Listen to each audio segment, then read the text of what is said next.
Hi folks, happy Saturday. Welcome to the Williams Casa, which is a huge mess right now. I am in my bedroom. You will see here in a second. I wanted to share with everyone what a subcutaneous infusion looks like.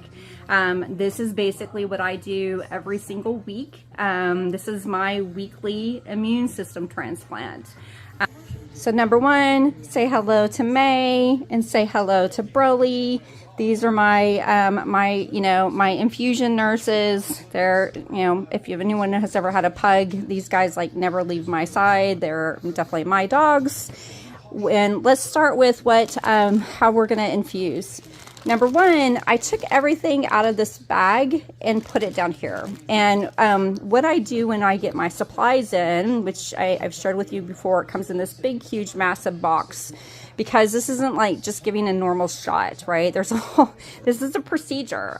This is actually a procedure that they send a home nurse to your house the first, 2-3 times that you're gonna do this to train you on the process. And that's because, you have to take medications from, the vials that they come in, and you have to transfer them into, a actual syringe, which has components and pieces. There's actually like tubing and needles. There's a pump system. So everything, whenever my supplies come in, what I do is I take the big bags that a lot of the supplies come packed in, and I reuse them because they send so many of these. Like, it makes me feel bad how much plastic they send. So what I do is I take these bags and I make an infusion day bag. And what that means is that I take all the various parts and I put all the parts that I need and supplies that I need for a single infusion in one single bag. And then I have a location that's in my office, which is over here, that I actually keep full of these bags. So that means I never have to go and be like, oh, where's the Band-Aids? Or oh, I can't find the top of the syringe, or wait, I don't have the right tubing, or whatever I need. Everything's always ready. I just have to grab it. Okay.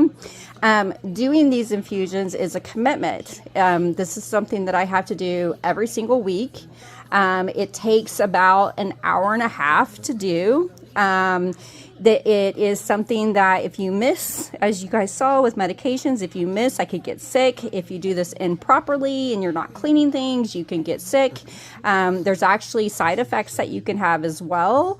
So again, I try to keep things as organized as possible to make sure that I get through it as quickly as possible. I don't forget, and it's just kind of a habit and goes.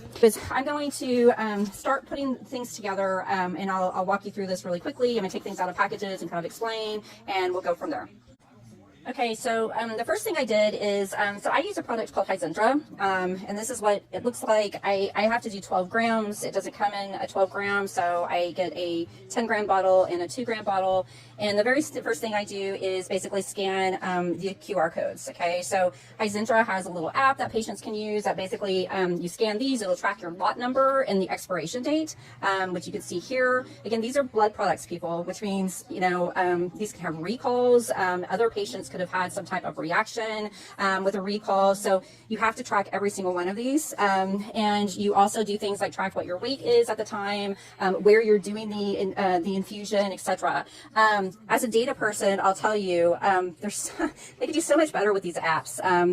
Sure, the QR is nice and it stores the QR, but things like sometimes it'll scan the QR and it will include the volume size. A lot of times it won't include the volume size. It just depends. It seems really weird. Sometimes it'll default, sometimes it won't default. I have it where it'll scan, but it won't put the lot number sometimes. There's also things like there's no real reporting out of this, like like what's your average average infusion like, or maybe I want to track symptoms like during the week. Like, for example, a lot of us who get this, a lot of people who take immunoglobulin get an extreme headache. You can even get things like aseptic meningitis. You can have symptoms within days of doing the infusions, like extreme tiredness, all types of reactions.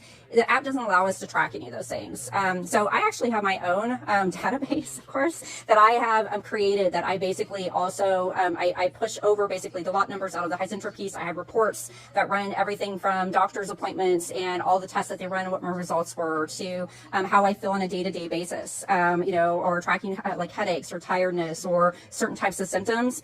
And I do that because, frankly, some of these things like immunodeficiency, they're so rare from a disease type that it takes years and years and years for most people to get diagnosed.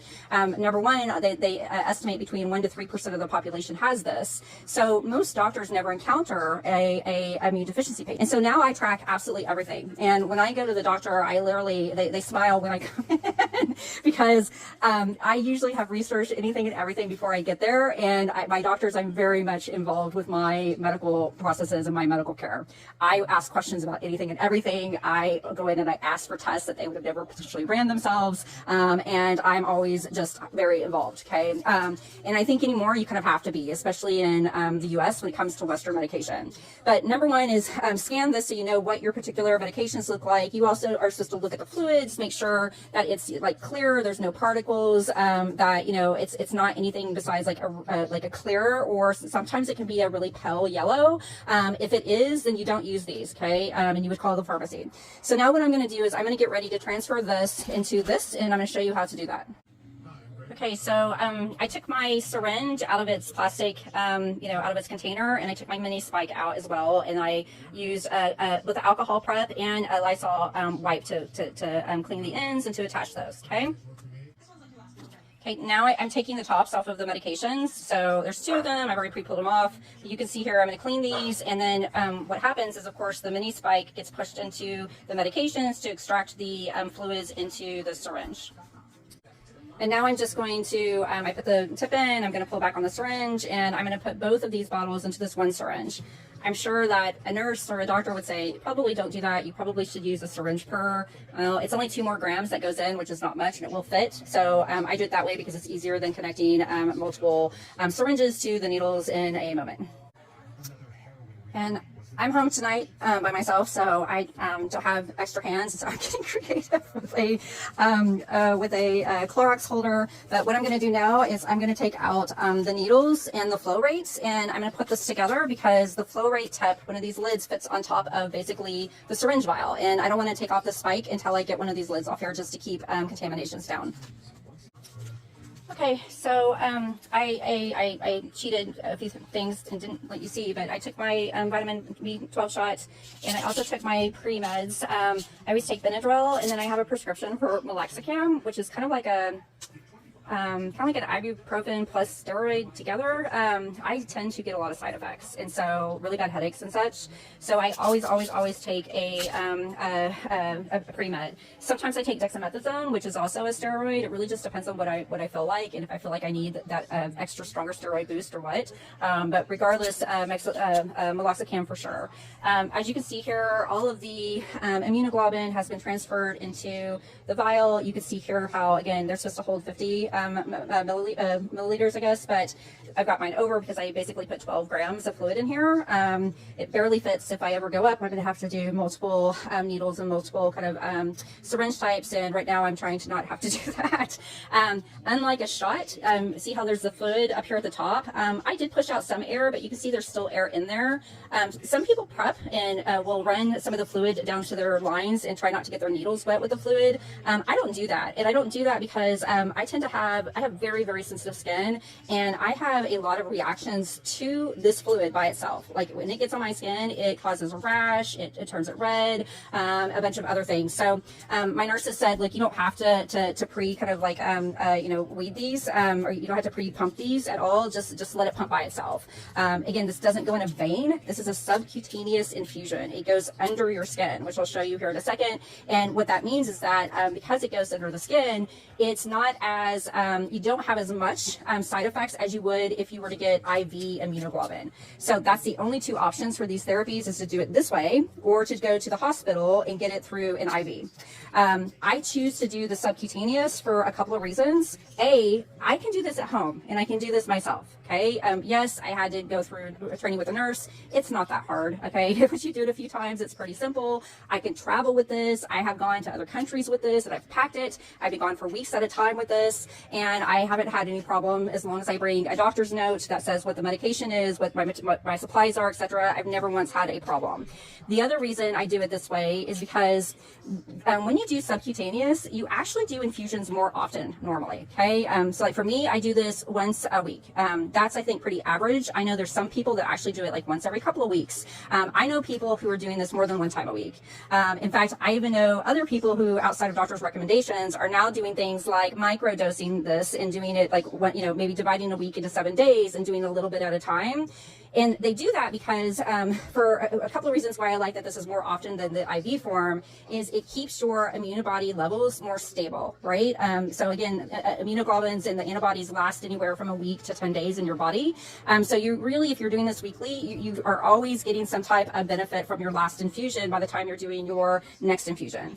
When you do the IV form, how that works is you can only do it in a hospital. If this is 1 week, now imagine me doing 4 times this at one time, okay? Through an IV, usually those infusions last between 5 to 8 hours to do that. What happens is that your antibody levels will peak and then they will decline, right? Before you go to get your next infusion, they tend to dip. And so a lot of people that I know that do it that way, they have a lot more infection rate because they have a dip in their antibodies, just because of how frequent they're getting the infusions. The other thing is, as I mentioned, I am someone who tends to have reactions to anything and everything. Like if it's not normal and it can happen, like it's probably going to happen to me, unfortunately. So even things like, for example, like I talked about, I do iron infusions. Most people never will have a reaction to iron. I do. Okay. So even when I have to go get when I have to go get iron infusions at the hospital, because those are done through an IV, I have to get steroids and Benadryl and a bunch of other things, and it has to set in for like 30, 40 minutes because I've had problems with breathing and rashes and a bunch of other things from just an iron infusion.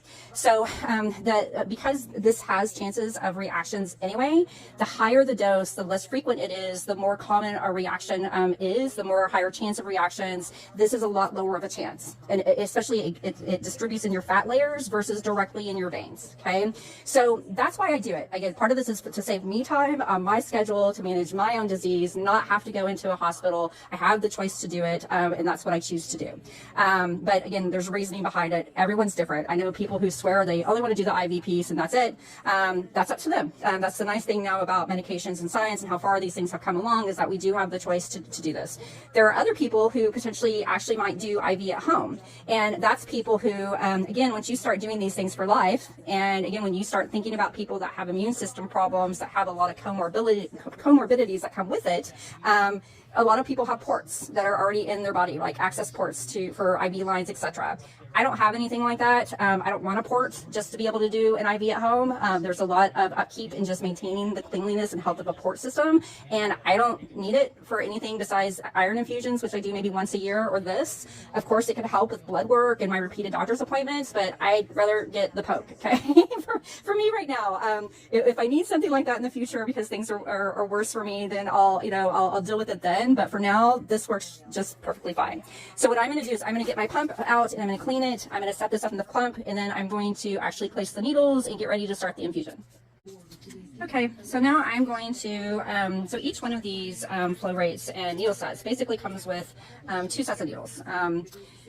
There's 2 on each one. What I'm going to do is I have to put 2 in my leg. I'm going to walk you through what one looks like, and then I'm going to get these set up. All right, I took the little plastic thing off, and you can see here there's a little bitty needle. So really, different people who do this get different recommended sites. I am not someone who doesn't have plenty of fat, unfortunately. I guess in this case, I would say, luckily, I guess, I have plenty of fat. The more fat you have, normally the less amount of needles that you need. I know people who do less grams of medication than I do, but maybe have to use 4 to 6 different, needle sets or sites. I luckily just have to do 2, and 2 is what comes naturally on the gears. So if you have to do more than 2, then you have to do a lot more work to connect these things and get multiple sites in, etc. But for me, it's just 2. So now I have one of these in. What I'm going to do is I'm going to secure it with tape. I'm going to place the other one in, and then I'm going to cover them with the protection Tegaderms.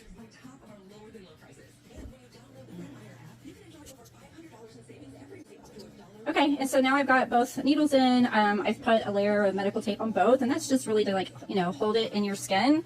Now what I'm going to do is with both, I'm going to cover them with a, you know, a dressing film. That makes sure that, you know, again, I just changed these sheets, but I do have my dogs on the bed. I, you know, make sure nothing kind of gets into the sides, etc. So I'm going to put 2 sets of these on. You can see the wires kind of dangle. So what I do is I have extra dressing foam, and I just kind of like tape this whole section down with dressing foam so that the wires don't come loose, right? Like especially I'm going to sit in bed and watch TV, or I'm going to be reading.